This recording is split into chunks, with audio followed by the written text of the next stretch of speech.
Hello students, good morning. The present video is based on poetry of intermediate course class 12th. This video is the second part of the lesson character of a happy life. जैसा कि इसके पहले वाले video में poetry के lesson 1 character of happy life के 3 stanzas के explanations आपको बताए गए थे, हिंदी में भी और इंग्लिश में। आज इस वीडियो में उसी पार्ट अर्थात कैरेक्टर ऑफ हैप्पी लाइफ के शेष जो 3 स्टैंजाज और हैं उनके एक्सप्लेनेशन आपको हिंदी और इंग्लिश दोनों में बताए जा रहे हैं। आप ध्यान से देखेंगे तो आपको समझ में आएगा। जैसा कि first, second and third stanza इसके पहले वाले वीडियो में है। अगर कुछ लोग उसे नहीं पढ़े होंगे, नहीं देखे होंगे, तो इसके पार्ट फर्स्ट को भी देख लेंगे और चैनल को सब्सक्राइब भी कर देंगे।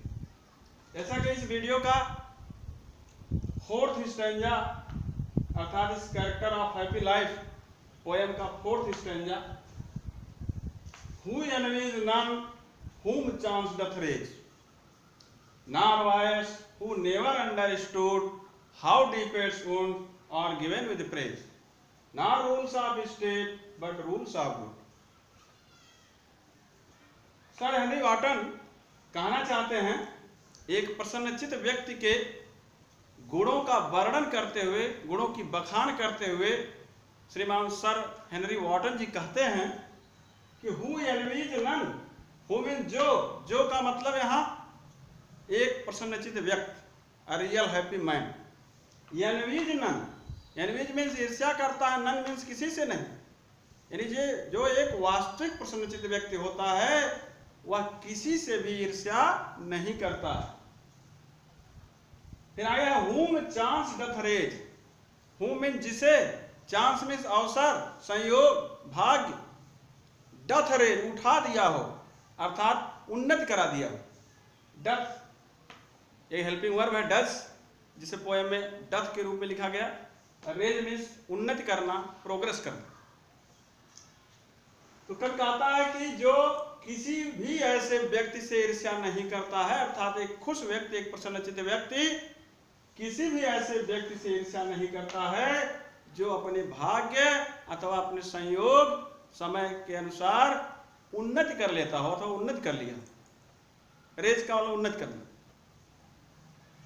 तो कवि स्पष्ट रूप से कहना चाहता है कि जो वास्तविक प्रसन्नचित्त व्यक्ति होता है, जॉयफुल पर्सन होता है, हैप्पी पर्सन होता है, वह किसी भी ऐसे व्यक्ति से ईर्ष्या नहीं करता है जो संयोग से अर्थात अपने भाग्य से प्रोग्रेस कर लिए हो, उन्नति कर ली हो। फिर आगे लिखा नारवायस, न तो दुर्गुणों से, अर्थात वह प्रसन्नचित्त व्यक्ति उनके दुर्गुणों से भी ईर्ष्या नहीं करता है, उनके दुर्गुणों से भी द्वेष नहीं रखता है, उनके दुर्गुणों को भी घृणा नहीं रखता, से घृणा नहीं रखता। आप किनके दुर्गुणों से? जो लोग उन्नति कर लिए हैं अपने भाग्य और संयोग से, उनके दुर्गुणों से भी वह ईर्ष्या नहीं करता। अर्थात वह उन्नति करने वाले वे व्यक्ति किस आधार पर, कैसे उन्नति किए, अपनी बैड डूइंग से उन्नति किए कि गुड डूइंग से उन्नति किए, इससे उस प्रसन्नचित्त व्यक्ति को कोई मतलब नहीं है। अर्थात अगर दुर्गुण से ही, अपने बैड डूइंग से ही, बैड डीड से ही, अनफेयर मीन से ही उन्नति किए हो तो उससे कोई मतलब नहीं है। अर्थात प्रसन्नचित्त व्यक्ति उनके दुर्गुणों से भी कोई खबर नहीं रखता है, कोई परवाह नहीं करता। वो उन्नत चाहे जैसे करें, उससे कोई मतलब नहीं होता। तो कहा नारवाइस, वह न तो उनके दुर्गुणों से ईर्ष्या करता। आगे हु नेवर अंडरस्टूड, जो कभी नहीं समझता है। हु मीन जो, नेवर मीन्स कभी नहीं, अंडरस्टूड मीन्स समझना, जानना। जो कभी नहीं जानता है, क्या नहीं जानता है? हाउ डीपेस्ट, कितने गहरे वुंड्स, घाव, आर गिवन, दे दिए जाते हैं, विद प्रेज, प्रशंसा के साथ, चापलूसी करके। यानी वह खुश व्यक्ति, जो वास्तविक प्रसन्नचित्त व्यक्ति होता है, वह ये जानता ही नहीं है कि कितने गहरे घाव प्रशंसा से अथवा प्रशंसा के साथ चापलूसी करके दे दिए जाते हैं। अर्थात वह इन दुर्गुणों की तरफ ध्यान ही नहीं रखता, उसके अंदर छल कपट नहीं होता है, इसलिए वह समझ ही नहीं पाता है कि चापलूसी करने वाला व्यक्ति अर्थात उसकी प्रशंसा करने वाला व्यक्ति उसे पीठ पीछे गहरा घाव दे रहा है। वह उसे समझता ही नहीं है, जानता ही नहीं। ना रूल्स ऑफ स्टेट, न तो वह राज्य सरकार के नियमों को जानता है, ना तो रूल्स मीन्स नियम कानून, ऑफ स्टेट राज्य का अर्थात राज्य का वाला राज्य सरकार का, वह गवर्नमेंट के नियम कानून को नहीं जानता है। अर्थात राज्य सरकार के जो नियम हैं, अन्यायपूर्ण नियम हैं, अनजस्ट रूल्स हैं, उससे वो बेखबर रहता है, उसे नहीं जानता, उस पर ध्यान ही नहीं देता है। लेकिन ध्यान किस पर देता है? बट रूल्स आर गुड, लेकिन वह अच्छाई के नियमों को जानता है, अच्छाई के नियमों को अंडरस्टूड करता था, जानता है। यानी वह राज्य सरकार के नियमों को तो नहीं जानता है, लेकिन मानव जीवन के अच्छाई के नियमों को जानता है और उन्हीं अच्छाई के नियमों का पालन भी करता है, उसे फॉलो भी करता है। तो कवि ने स्पष्ट कर दिया कि जो वास्तविक प्रसन्नचित्त व्यक्ति होता है वह अपने जीवन में किसी भी व्यक्ति से ईर्ष्या नहीं करता, खासकर उन व्यक्तियों से ईर्ष्या नहीं करता है जो किसी भी माध्यम से अवसर प्राप्त करके संयोग से भाग्य से उन्नति कर लिए हो, चाहे वह अपने दुर्गुण से उन्नत किए हो चाहे सद्गुण से उन्नत किए हो, वह उनसे ईर्ष्या नहीं करता। और वह जानता ही नहीं है, समझता ही नहीं है कि प्रशंसा करके बड़ाई करके कितने गहरे घाव पीठ पीछे दे दिए जाते हैं। और साथ ही साथ वह सरकार के राज्य सरकार के नियम कानून को भी नहीं जानता, अर्थात उसके अन्यायपूर्ण नियमों पर ध्यान नहीं देता है, बल्कि वह अच्छाई के नियमों पर खरा उतरता, अच्छाई के नियमों को ही जानता है और अच्छाई के नियमों का ही पालन करता है। इस प्रकार आप इस स्टैंजा के चारों पंक्तियों का हिंदी में एक्सप्लेनेशन सुनिए। अब आप इंग्लिश में देखेंगे कैसे लिखेंगे। The great poet sir Henry Wotton describes the great qualities, great merits of a real happy man. He says that a real happy man has no jealousy to the person who has progressed by luck or chance. It means a real happy person has no grudge to the men who have progressed by luck or chance. नारवाइस का मतलब आपको बताया गया कि उनके दुर्गुणों से भी वह ईर्ष्या नहीं करता। As well as a real happy man has no jealousy to the bad doings, to the bad deeds, to the bad habits of the men who have progressed by luck or chance. आगे who never understood how deepest wounds are given with praise. A real happy man never knows how deepest injuries are given with admiring with praise. यानी वह जानता ही नहीं कितने गहरे घाव प्रशंसा से दे दिए जा रहे हैं, प्रशंसा करके चापलूसी करके दे दिए जाते हैं। He never knows how deepest injuries are given to him with praise, with admiring.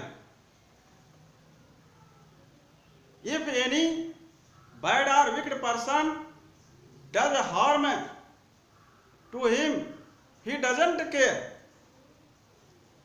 यदि कोई दुष्ट व्यक्ति, बुरा व्यक्ति उसका हानि भी कर देता है तो उसको केयर नहीं करता, क्योंकि वह छल कपट से दूर रहता है।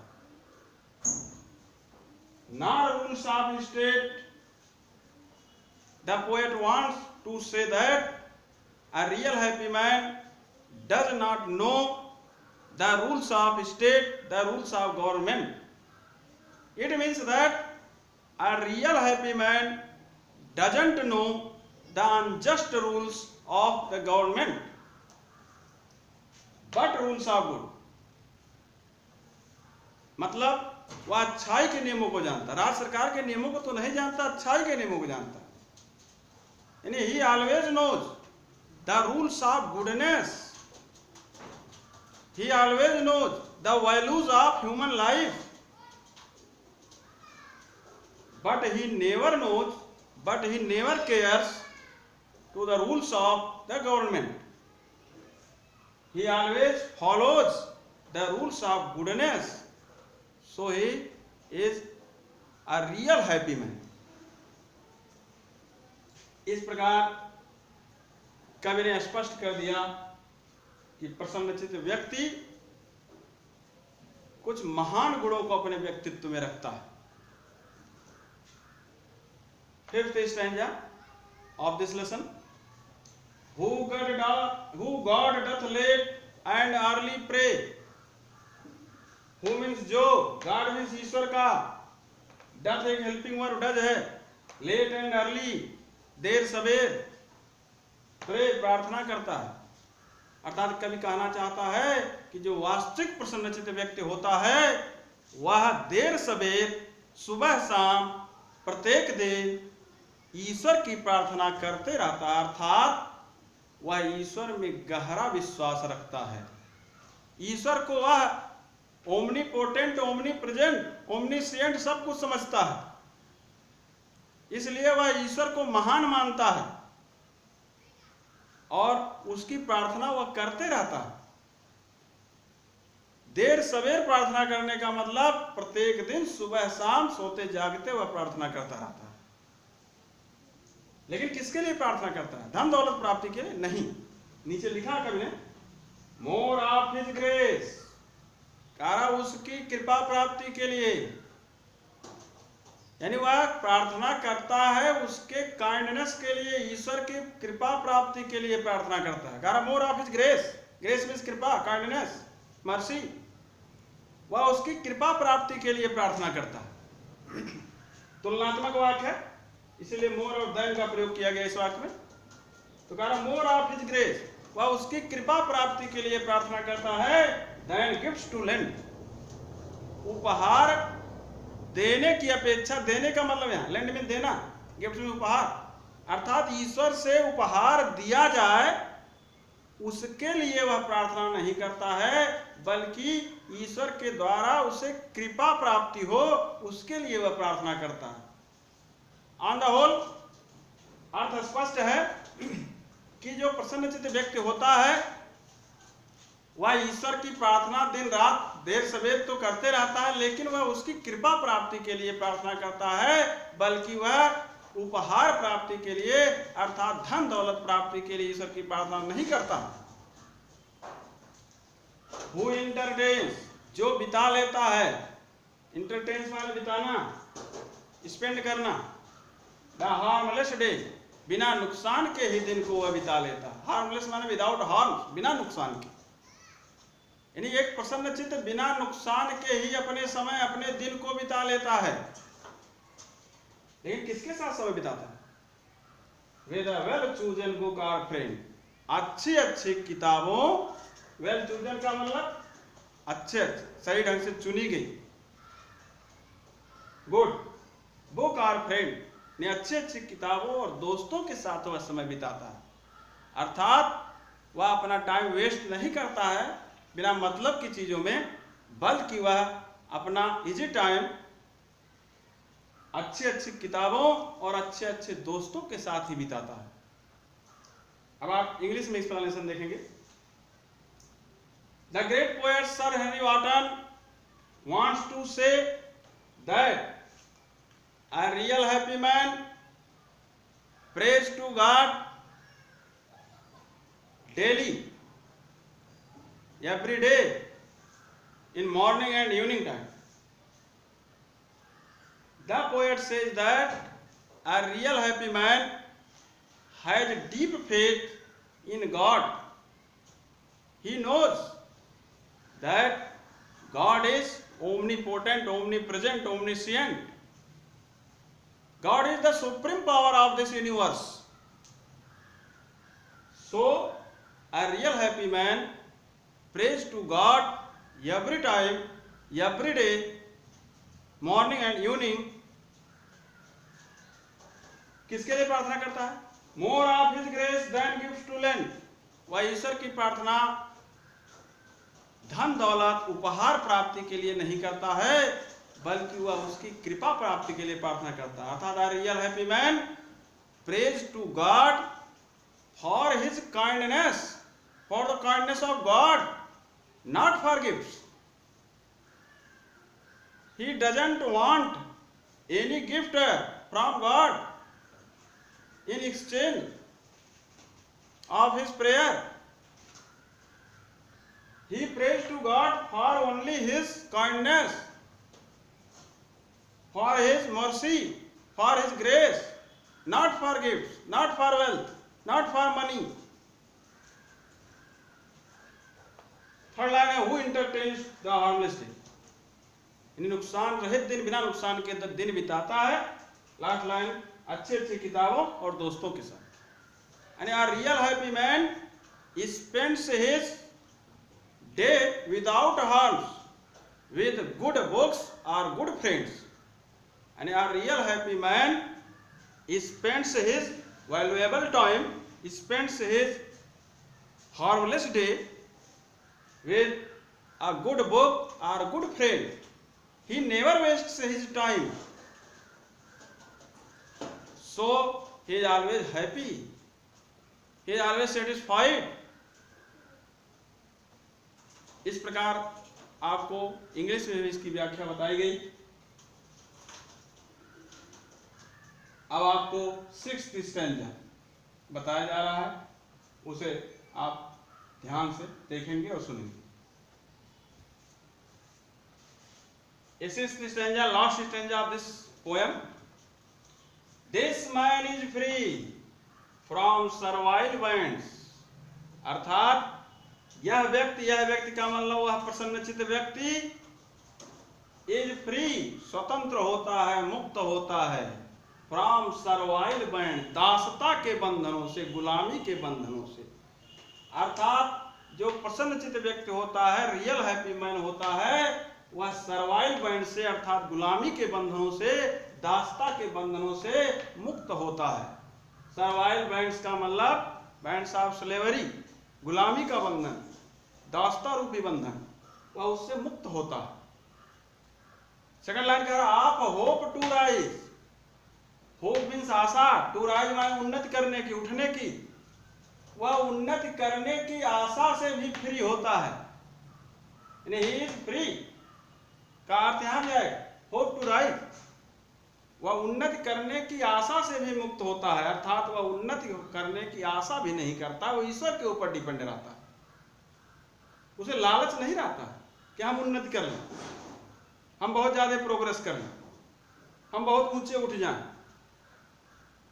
तो कवि ने स्पष्ट कर दिया, होप टू राइज से भी वो फ्री है, अर्थात उठने अर्थात उन्नत करने की आशा भी वह नहीं रखता है, उससे भी वो मुक्त है। और फियर टू फॉल, अथवा गिरने के भय से भी वह मुक्त होता है, अर्थात गिरने का भय वह नहीं रखता है, अर्थात उसके अंदर असफलता का भय भी नहीं रहता।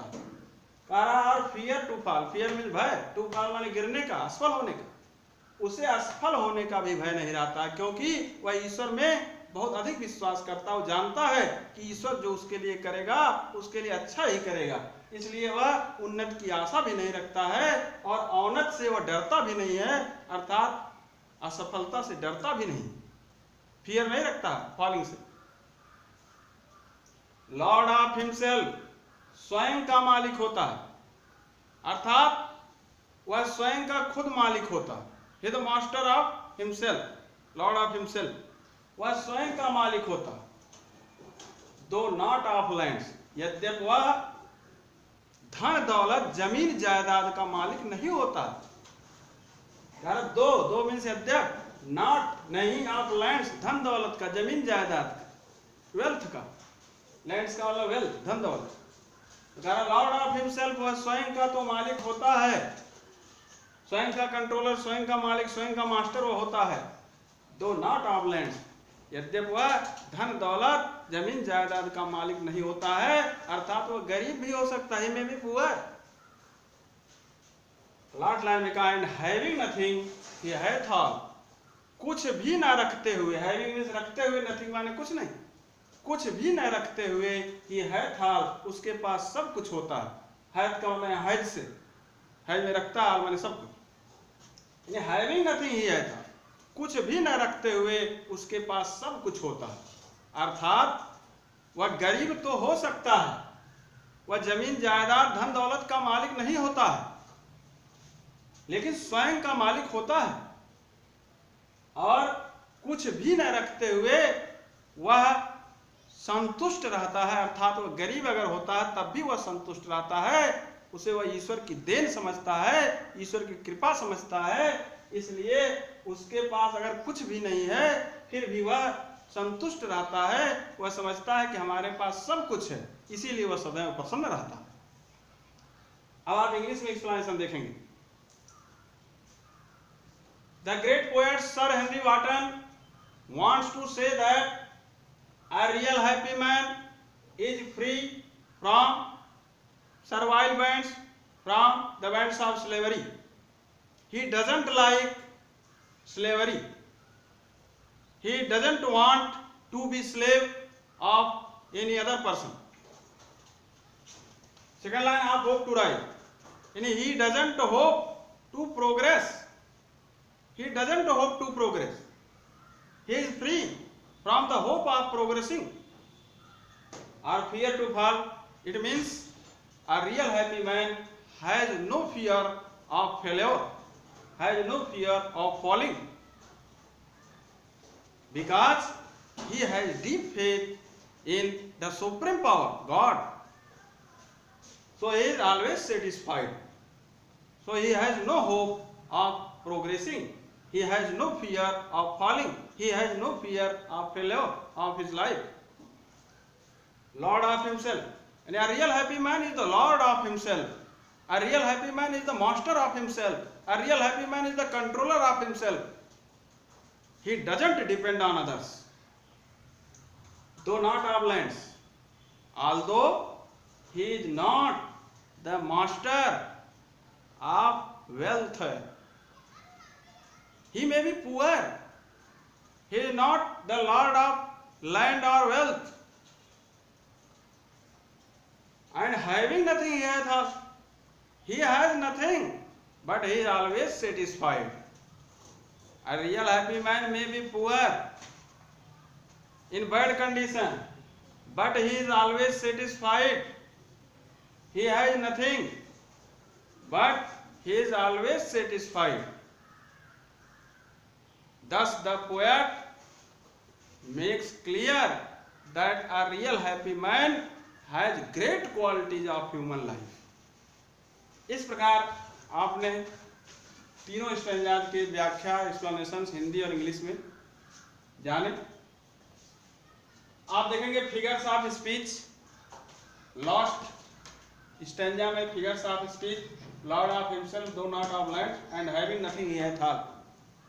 This stanza has a fine oxymoron, विरोधाभास अलंकार.